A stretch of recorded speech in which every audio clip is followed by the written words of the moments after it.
So one of my favorite types of projects to do is towel toppers. I'm sure you've all seen them.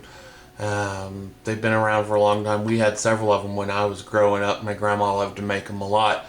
Basically, what they are is you take a regular store-bought towel, like this one right here, and you crochet a topper on it so that, and then what I'll do now that this one's done, all I have left to do is to sew a button on it, and so that'll fold over like that, and you hang it from your kitchen cabinet, from your drawers, uh, any place to hang it. And what I like to do, a lot of them that I've seen that my grandma did, was she would actually take the towels, because they come extra long, and she would cut them in half.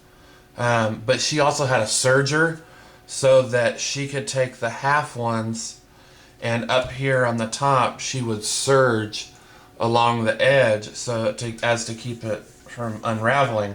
Well, I don't have one of those, so I basically just took the one towel and I would fold it in half and then do my stitches all the way across the top. And also I like that too because it keeps the towel thicker. It makes it, because since you've got the whole thing and it's folded in half, it makes it double thick, and I don't know, it's just my preference. I like that.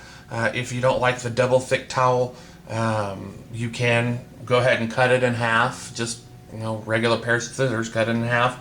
Take a serger and serge across the top to make sure that, after repeated use and washings, it doesn't come unraveled for you. But anyway, this is one example of one that I've already done.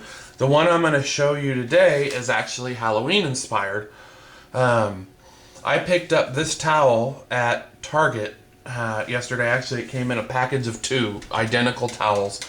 I also picked up another package of 2. They were white towels with a little embroidered pumpkin on it in place of the cat.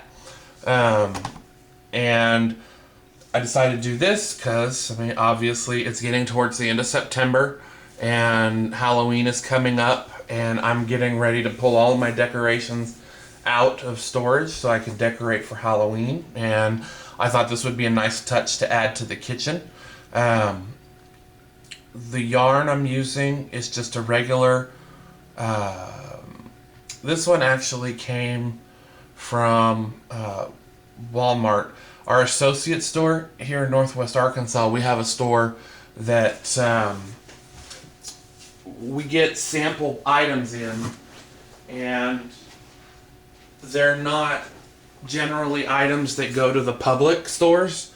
They're things that Walmart gets samples of to be able to test things out, see if they like them or not. And if, all the test items, we spend all this money on the test items, but we can't put them in the stores to sell them to, regular customers.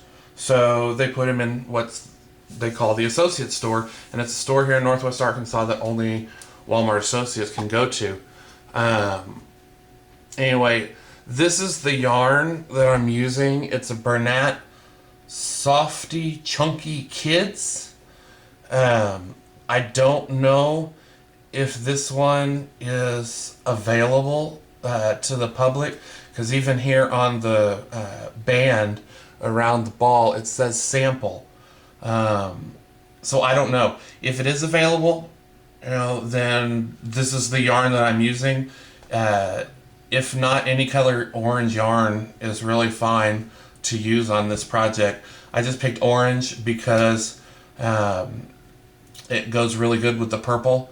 And lately, in the past several years, it seems like purple is one of the new standard colors for Halloween.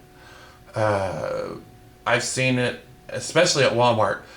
Orange, black, purple, and green are the 4 colors that are used for Halloween items.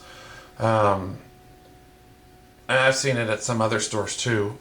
But Anyway, the orange goes really good with the purple, so that's why I decided to use it. Also, this particular item, this towel, is a waffle weave, and the way that it's made, the way that they make it, it ends up giving you like this waffle pattern all the way across. So there's a whole bunch of squares, which actually makes it really nice for this project, because then you just put, when you're attaching your first row of yarn, which I'll show you in the next video, you just put it all across the top.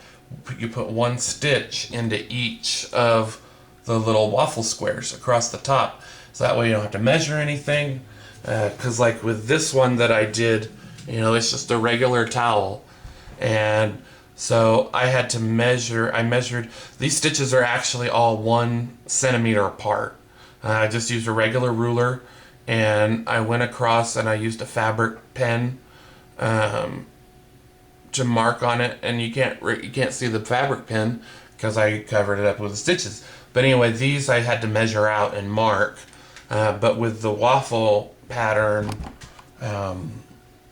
dishcloth, it makes it a lot easier because your stuff is already marked. So anyway, the next video is where I'll show how to attach on the first row so that you can start your crochet.